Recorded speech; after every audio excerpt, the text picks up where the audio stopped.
You are in North Carolina this near evening? near Charlotte.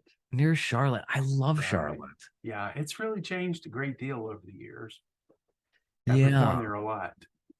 not too bad. The last time I was there, my daughter had a cheerleading competition downtown. It was near the stadium over there in that near the arena that was called the Time Warner Arena at that time. At And that point, yeah.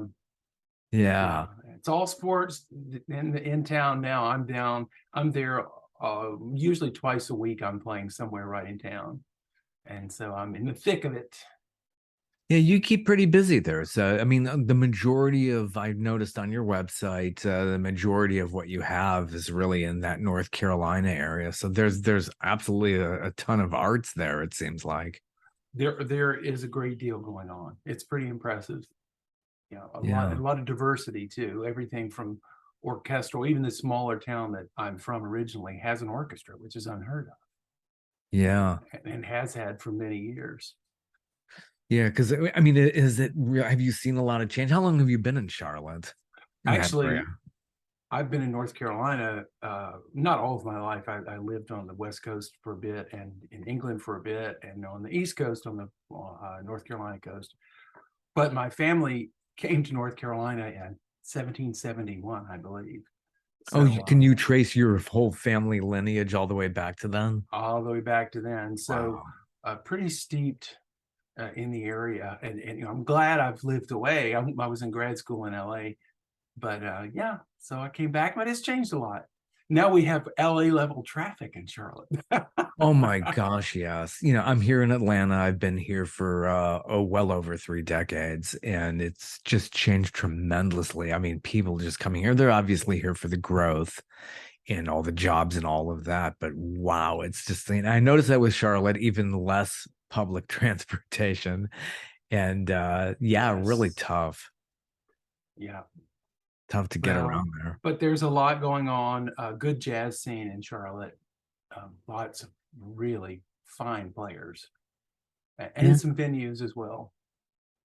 Yeah. So growing up, how did you develop all of this? When did you start taking piano and getting involved?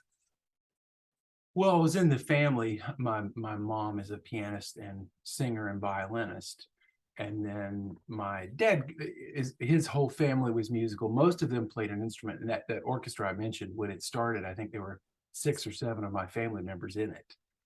But my brother then started playing cello and guitar early, so he was successful very early. So by the time it was instrument time, there's no way I was playing the cello or the guitar because he had already set that bar pretty high. And since my mom was a pianist, it was sort of logical. But I didn't take lessons early. I played a lot and I started writing my own little things. And I think I was in my early teens when I realized if I didn't get an education, I wouldn't be able to put it in a form for other people to play my music. So that's when I Yeah. kind of developed that. And then I've always been a singer, and little by little that grew. And I studied voice in college in addition to composition, the piano. So yeah, it takes a lot of things going on to keep the wheels Yeah. turning as a musician. What was the first thing you remember getting on the piano and one of your first pieces when you started getting into it? Like fun, just something that I learned. Yeah. Yeah. Excuse me. My grandmother taught me to play Frankie and Johnny. Yeah, there you go. I mean, it's always it's interesting when somebody just starts doing that and they remember their very first piece. Yeah, Oh, and here it there were is. several little, just you played it over and over and over and never got tired of it. Of course, everyone within earshot got tired of it, but you didn't, because it was fun to play. It's funny because isn't it true about the 10,000 hours like Malcolm Gladwell, the author, talked about? Yes, It's got to be true. it's absolutely true. And I could probably judge in myself about when those 10,000 kicked in. Yeah, You and I you bet everybody suddenly, can do that. yeah, you kind of, well, oh, I don't have to think quite as much about that particular thing anymore. So yeah, it's good to get to that point. Then you can really get down to work. Right, right, right. And that's I think when you can become a composer and everybody derives off of everybody, isn't that true? It's like when somebody Yes. says, "Oh, you're derivative." I mean, well, aren't we all in some way? In some way, yes. Yeah. You You just want to bring your, I want to say voice, I don't necessarily mean singing, but your voice, your palette, and you hope that whatever you've put together is recognizable to other people as you. Yeah. Yeah, and you're making that your own, and you're being very original. So so your Exactly. mom was into music. What was your dad into? Well, he's still a huge opera fan. Oh, nice. Not a, like I said, he was not a performing singer, but he has tremendous appreciation, which from where his background, you wouldn't necessarily have thought. He was a Marine, so you wouldn't necessarily thought, oh, he's going to love opera, but he absolutely does, and he knows a great deal about the history of opera and the repertoire. Wow, talk about cultured. Wow, that's amazing. I mean, Yeah, but he was a yeah. salesman. He sold pneumatic fastening equipment. What a difference, like to have that, very logical mind, but yet you're into that, and I'm sure it's probably a great escape, I Yes, would think. right, right. So anyway, I had on both sides because there were musicians on both sides of the family, and I think I'm the only or first composer. I'm not sure, but everyone. I mean, there's just so many that play or sing or something everywhere around. But interestingly enough, we don't really get to play together very much. My brother's in New Mexico, Oh, so that kind of cuts us out of too much live performance. yeah. Well, there's always Zoom. You can always Yeah, there's do always Zoom. It's not quite as fun. always collaborate across and maybe Yeah, use your actual nice equipment and sync it all up. It's a ton of work, I'm sure. yeah, it is definitely. Wow. So growing up there through school, did you get involved in the school bands and all of that kind of stuff, or did you do stuff on your own I outside? did things on my own. I didn't play a band instrument at that point. So yeah, I early on, you start your own little garage band situation and you're doing that. And I was into all sorts of things in high school, Yeah. lots of different music and worked on the radio for a while just for fun. It was a real fun high school job. Oh, I'm sure. What radio station or A, outfit did you? a small station in the town I was born in, Salisbury, North Carolina, Oh, and WSAT were the call letters. Now they've merged with another station, WSTP, and they're still in existence. But yeah, it was a wonderful high school job. The 6 to midnight on the weekends, oh yeah. and then later I think they got me to do the early mornings on the weekends. But it was a lot of fun. Yeah, and Radio actually, the was. station burned down while I was on the air one time. That was Oh my really gosh. fun. 16 years old with my little fire extinguisher. It, What it started did. smoking? Was it the board or something? It was heat, maybe in an old transmitter or something. Oh, And it was just, it was old equipment. So by the time it started, there's almost no stopping it. oh my. But I knew to get on my knees and crawl out of the building. Yeah. But they rebuilt it. I was back there and worked another year maybe. That's amazing. So, Yeah, and then, that was fun. yeah, that's great. Radio was so fun back in the day when you were at these small stations. I was in college. I did a little bit. In fact, I found one of my old air checks, and it was just like, I remember just like you could play whatever you wanted, and you were just like into your own thing. And now everybody could do this kind of stuff. Exactly. Yeah, it was a totally unique experience, but I knew from that experience this was fun, but this is not what I want to do. Truly. I knew that I was going to perform and be music one way or another, and it grew. From there, I ended up doing music direction, um, and all kinds of things. So conducting, doing regional theater, um, just anything really that comes Yeah. along that sounds interesting. Yeah. So you went on to the North Carolina School of the Arts. What may obviously was close by, so you settled upon something that obviously you can enjoy and get into very quickly. Right, and North Carolina is unique. I think there are only two states that have part of their state university system. They have an arts university. Believe the other is in Alabama. I think that's correct. But it's a wonderful school. They've got a great film school now, which they didn't have when I was there. So I had gone to a small college before, and there was a fantastic composer there. And he got his doctorate and left. And he said, look, you need to now go, you know, where there's a really good composition department. So that's when I got into the North Carolina School of the Arts, and it was a fantastic experience. Yeah, so how did you get into film composition? What made you Actually, I can nail it down to a genre of film that I loved as a child and still love. All of the swashbuckling films, Errol Flynn, that's sort of era, and Eric Korngold, the composer. I don't know if you know, he scored all of those films and tons of other films. And I was attracted to that music early on, and then after that, Bernard Herrmann and the Hitchcock scores. So I was just attracted to that music, and then thought, well, let me see if I can pursue this a little bit, you know. Yeah. Being part of the overall of the film, you know, as opposed to concert music. And it's really, it makes a movie. The music, obviously sound effects as well, but the music is really, the moods. I'm sure you've done this in academia where you can show like a clip with certain music and change out the music, and you could see how much that mood changes with how that works. You can completely change a scene. It's fun to go. There's some channel where people take movie trailers, they change the music out. Oh yeah. And, change The Shining into a comedy. Yeah, I just spoke with a man who does music for movie trailers. And it's just incredible. I mean, it's a whole art unto itself, just doing the trailers. Yes, it's completely different than scoring the film. It really is an art to itself. It's like the movie posters, the same thing.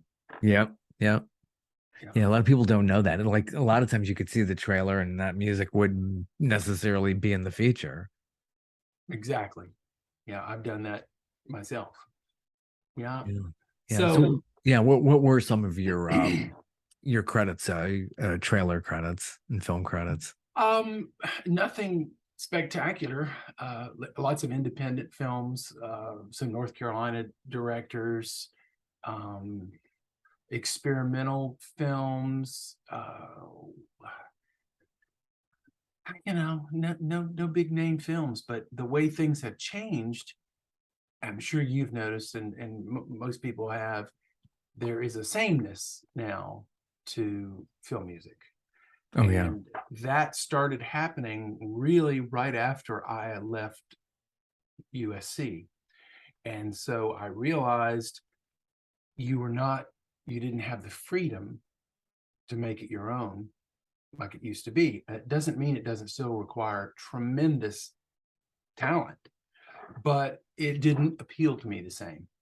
So since then, really, as a professional, I've just sought independent films where you still can really do your own thing, make it whatever you want it to be. And even if they're not, big budget features, I find it more fulfilling. Oh, yeah, absolutely. There's no question about that. When you just do your own thing, it's it's really amazing. So how long were you at USC? That was a 2-year program.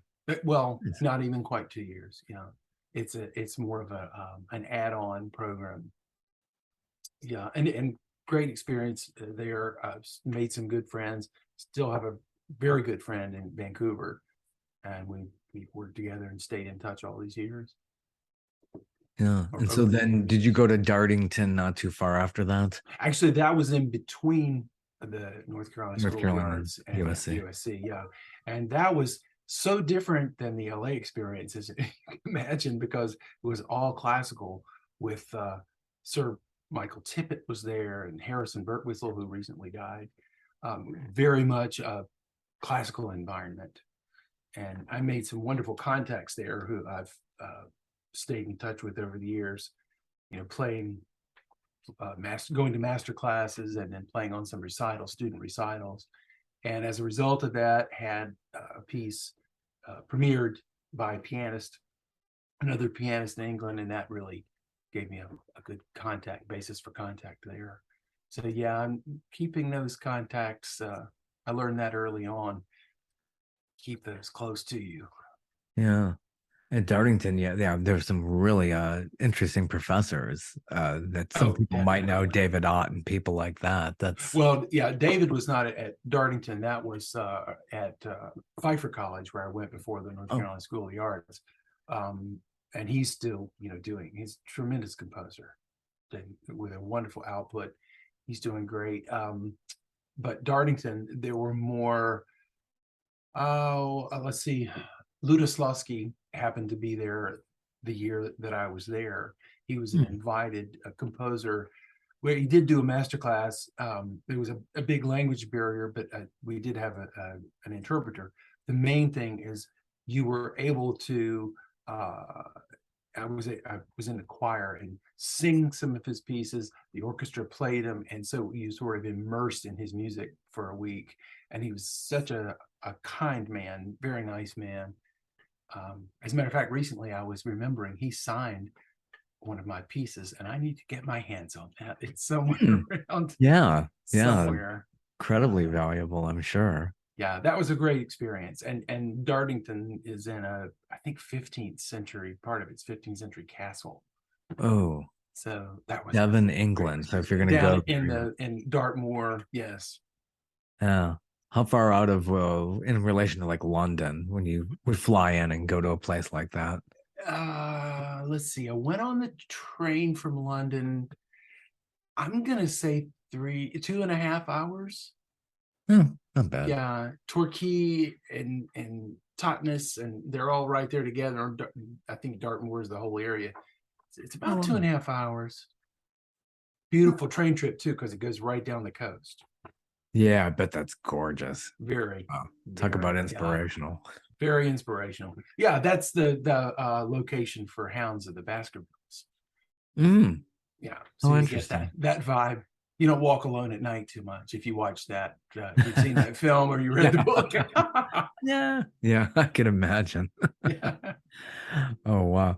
So, going through all of this, how did the recording catalog start for you? What was your first recording and getting through Oh, that? golly, it's been such I hate to say grab bag, but because I've done pop recordings and then Yeah. recorded class concert pieces and some film, I'm trying to put my finger on the first recording. It's it's so not fun to go back and listen to what you recorded years ago. Just you don't sound as good as you thought you did at the time, and the recording technology changed Sure. and all that sort of thing. But Yeah. yeah, early on, I wanted to record, and I've got recordings of me going to a studio when I was 16 or 17, and Oh, cool. it's fun. I'm not I can listen to it if I have to, but I'd rather not. But then building on that, and then fortunate to have some commissions, and I had some orchestral pieces recorded early, and got to hear that. It's an experience when you write the piece and then you hear it performed, and you find out, because now we have the technology. I can do all these plugins and hear back a pretty good facsimile of a full orchestral piece. You couldn't do that, and so Oh, it was amazing when you got an orchestra to play something that you'd written, and oh, then you no learn from question that. about that. You learn your orchestration weaknesses and strengths, and hopefully build on that. So yeah, so I grew on that, and then later went into more instrumental, like piano trio type jazz pop. And I'm still building on that at the moment. I've got a lot of things that are just ready to be released. Oh, good. So I do both. I mentioned the recent string quartet recording in Ukraine, and then at the Yeah. same time, I've got a couple of solo piano records that are ready to go. So it's just all going. Well, And the good stuff. publishing. I'm trying to concentrate more on publishing at this point, just because to put it out there to people that I wouldn't be able to reach otherwise, and publishers can do that. Right, right. It's very important to be in publishing and being able to have the rights, and that way you could, Exactly. Yeah. yeah, And so so many I'm positions. my uh, output has been pretty good lately. So I'm trying to, whether it's string quartet or woodwind piece or choral, trying to get it all published so that it's in the public and available. Yeah. So I'm building the catalog as a recording catalog and also as a published catalog. The string quartet, you recorded in Lviv, Ukraine. Yes, Lviv. It's Lviv. on Like Kiev. Yeah. the Lviv, like eastern side of Ukraine, but I think it's about 30 minutes from the Polish border.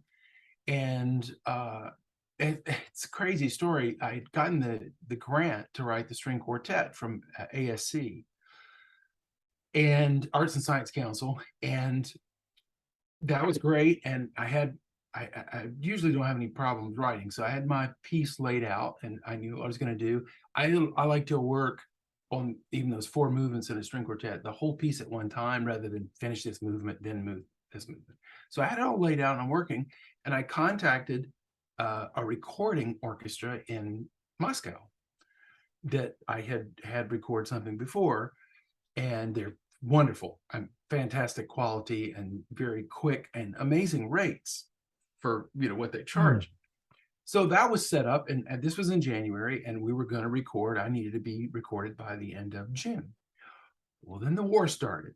Oh gosh, I know. So at first it didn't sink in. Yeah. Oh, wait a minute. You can't record in Moscow. There's no. So I let it go for about 6 weeks, and then things just escalated. So I realized at that point, there's no way that I'm going to be able to do that. So I started researching, and I thought, I'm kind of team Ukraine at this point. So why don't I see if there's not a recording orchestra in Ukraine? And sure enough, I found Ukraine recordings. Andrei Pitkivka is the contact's name, and he set it up, and he said, yes, very definitely, we can record for you the 3rd week of June. So we did that. The interesting thing is, since I found them the end of March and I was still very much writing the piece, I let some influence go in a compassionate way for Ukraine. And I hope that it can be heard in the music, the depth of what those people are going through and have gone through, for centuries. They've been through a lot. So by the time it came to record the piece, I was able to zoom in on the rehearsals, and Andre was the translator for the between the conductor and the players and I. And then I was able to attend the recording sessions as well. And we've gone back and edited a few things since then, but it went so well that I asked them if members would record my woodwind trio, which I wrote last year, had a commission for last year. It was premiered at the Charlotte New Music Festival, and they've already recorded that piece as well. That's the one that's just been published. It's called Telegraph. And Telegraph, yes, you sent me that. Right. So these are members, the Philharmonic in Lviv. But yeah, the war's kind of on the other side of the country. So even though they had suspended recording, I think my string quartet may have been the first piece they recorded since the war started.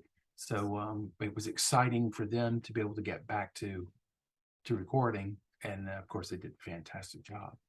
Oh gosh, that must have been talk about another great escape. It's, you're doing what you love, and with all the horrors that are just basically at your back door there. Oh, I know. I can't fathom. And there was one time we were in, I think it was a recording session, and all of a sudden I see instruments going in cases and they're closing them.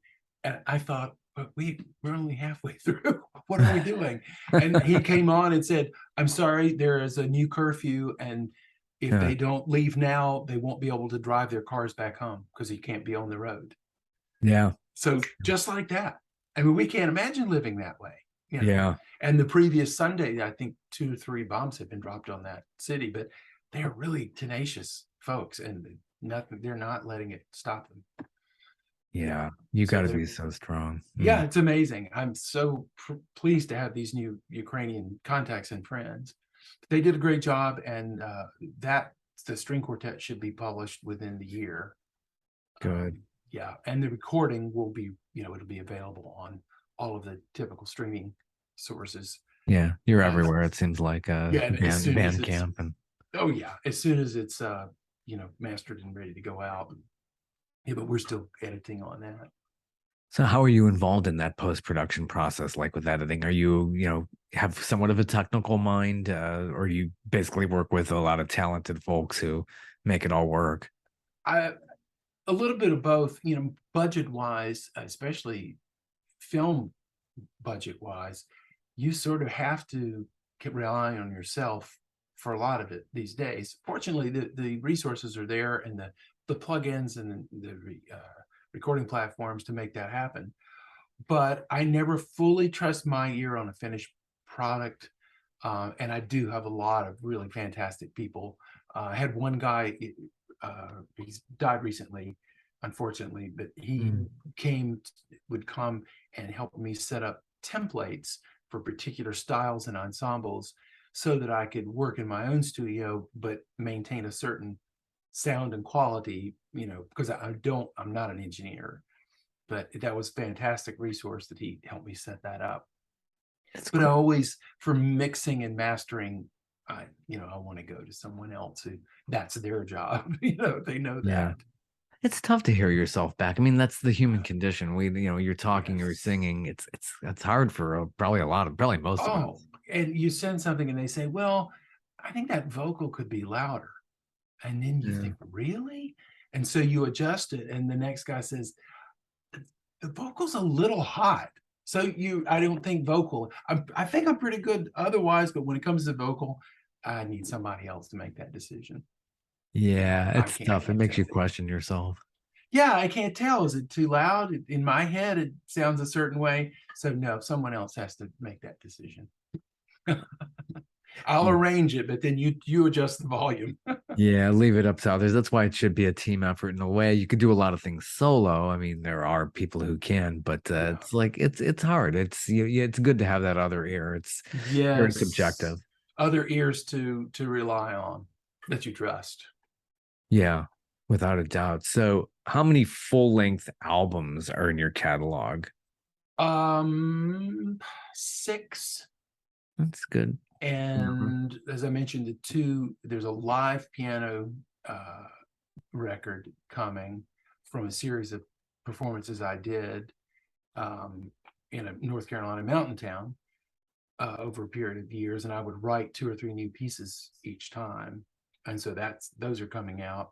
And then the other is just sort of I don't want to say atmospheric, but it's piano and percussion and a few orchestral instruments, just like a solo horn here and there, just an interesting ensemble um, that I'm excited about it. I don't know how it will go over, but that's about finished as well. And then a pop record, sort of jazz influenced pop record, probably the biggest production I've done.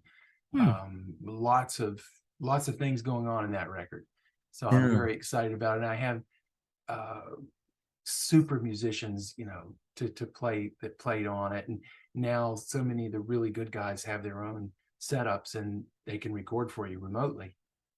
Yeah, isn't And that great? Yeah, the it's so technologies. good. It's Mhm. so good because just the logistics otherwise might keep you from working with them. Right, So right. very excited about that.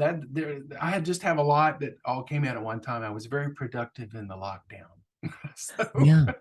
Some people thrived on it and others just weren't inspired. I It can go either thrived way. that time to just shut the door and not have to be on the road all the time, and I wasn't teaching as much. And no, I got a lot done. Nice. I like that song, Thoughts and Prayers. Very it's got those pop sensibilities. It makes you feel great, doesn't it? It's just Thank really, really you. good. Thank you. Yeah. That was actually inspired by the high school shooting in Florida. Mm, And once again, when nothing really happened after it, I thought, yeah, this is same old yeah. story. It's But thank got a you. lot I'm of glad you. strength. It definitely does. Thank you for listening. It makes you optimistic in the face of pessimism. It's just like, oh yeah, we heard thoughts and prayers a zillion times, and it's just it can be, it's so many mixed emotions. It's very, very all over the place.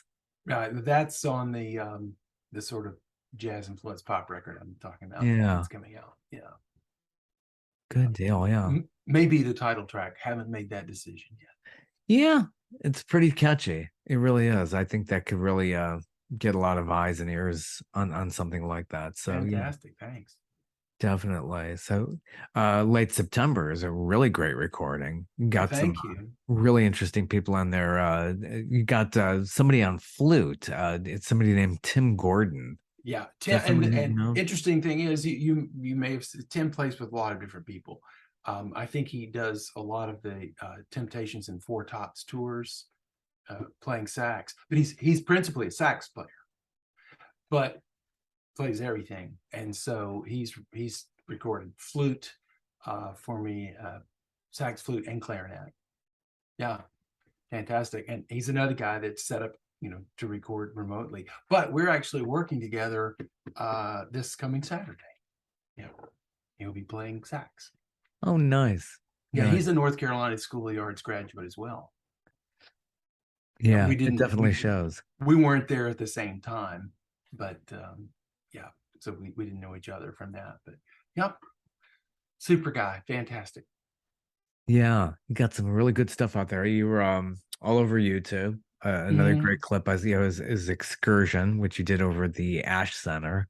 Uh, Right. really tremendous piece. Oh, thank you, thank you. That's one of the pieces that'll be on the live piano record. That not that particular recording, but yeah, that was fun. I like that. Every year I did one of those, like I mentioned, for 8 years, and so I didn't start too early writing for them. I would give myself, not a lot of time, and I think that piece came out of the urgency to write a new Sure. piece for that concert. Yeah, Yeah, obviously you're going somewhere in that piece. without a doubt. So, what other performers inspired you as you were growing up? I noticed you did a cover of Billy Joel's Piano Man more than a dozen years ago. That's out there on YouTube. So obviously, that Right. pianist must be quite an influence. It probably as much as his songwriting as piano. Yes, piano, but just such a tremendous songwriter. I Yeah. thought about that recently.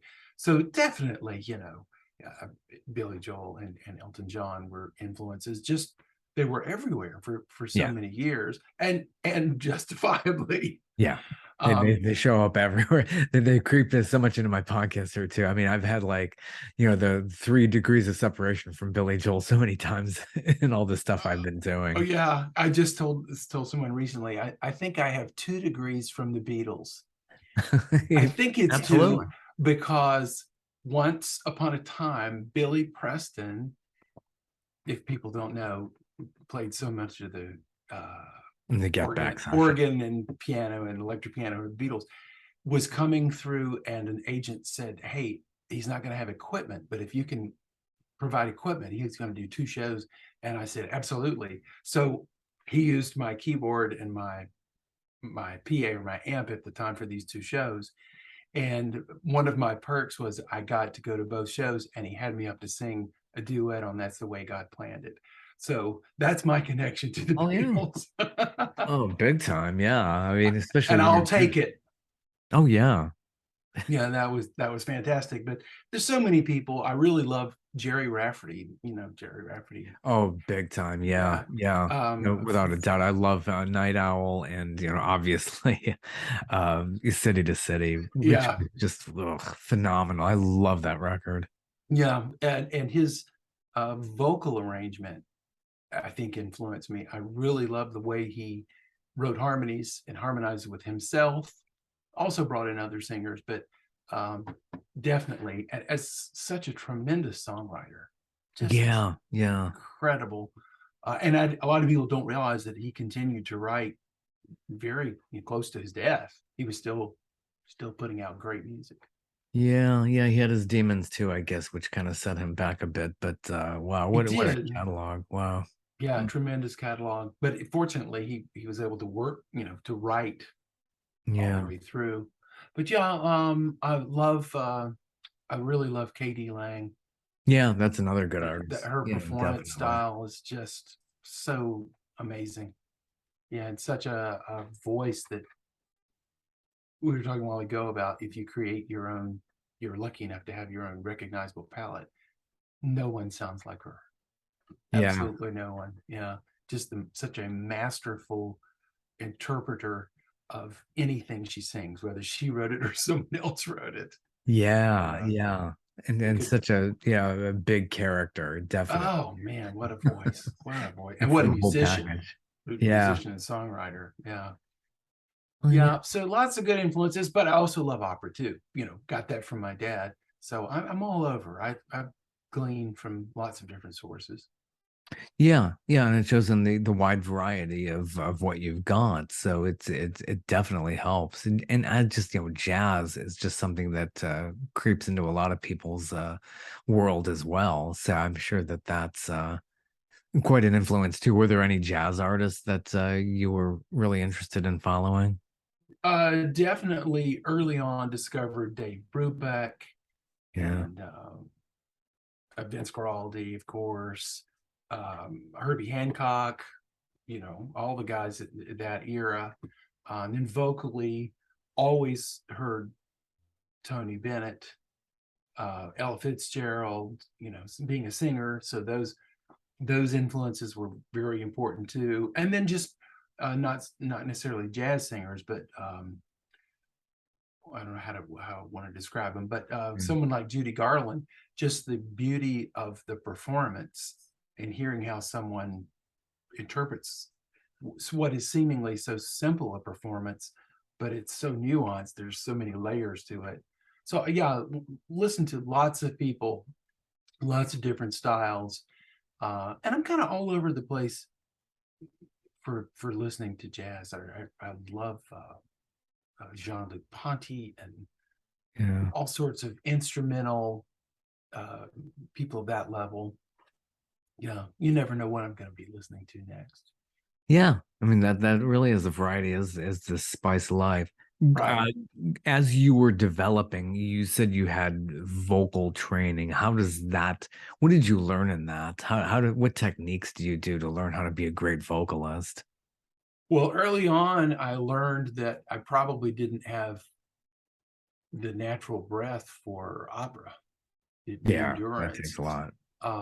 But I've worked around it, and through those techniques and proper breathing and quote yoga breathing, expanded that on that. But it was interesting. The voice, you know, matures for much longer than people think. So you're not your best singer at 21 or 25.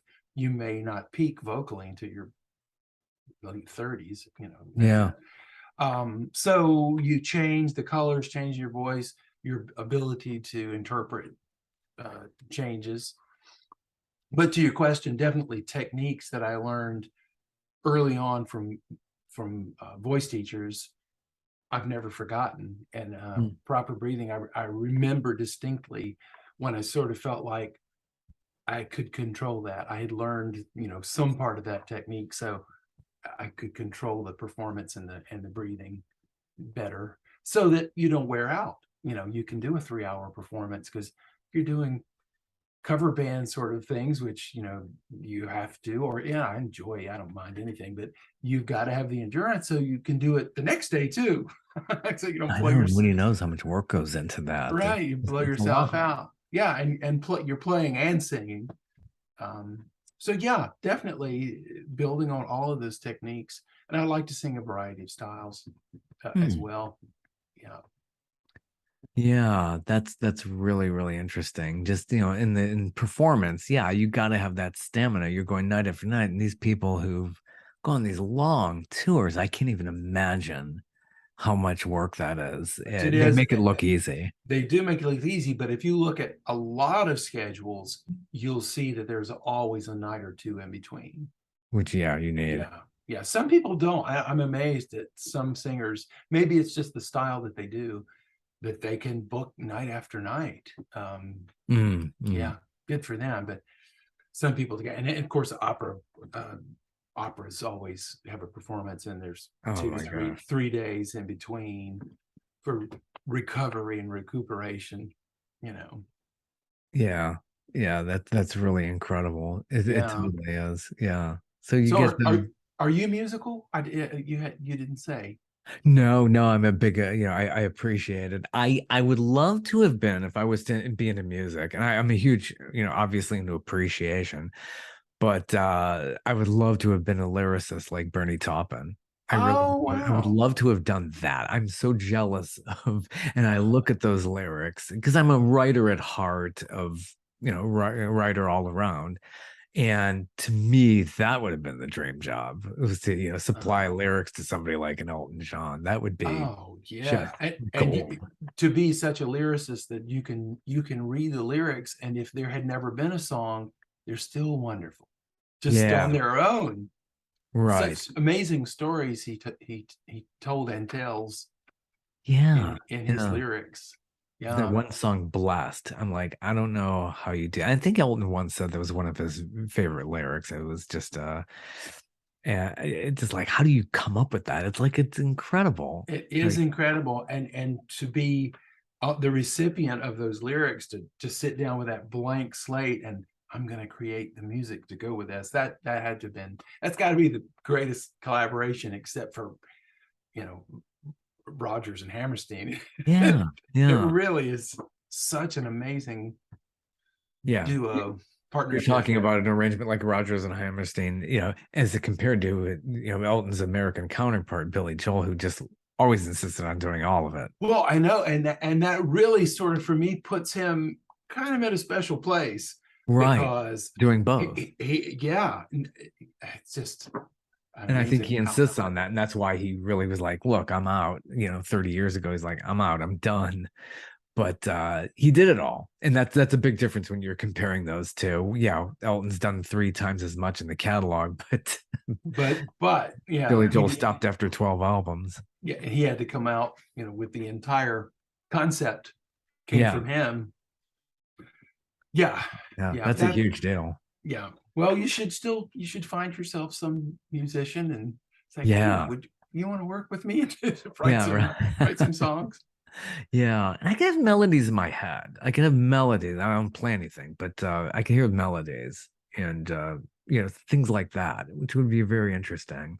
Yeah, I've had people come to me before, and say, "Can you put this to music?" And I'll say, "What do you mean?" "Oh, well, I have this song," and they literally will give me.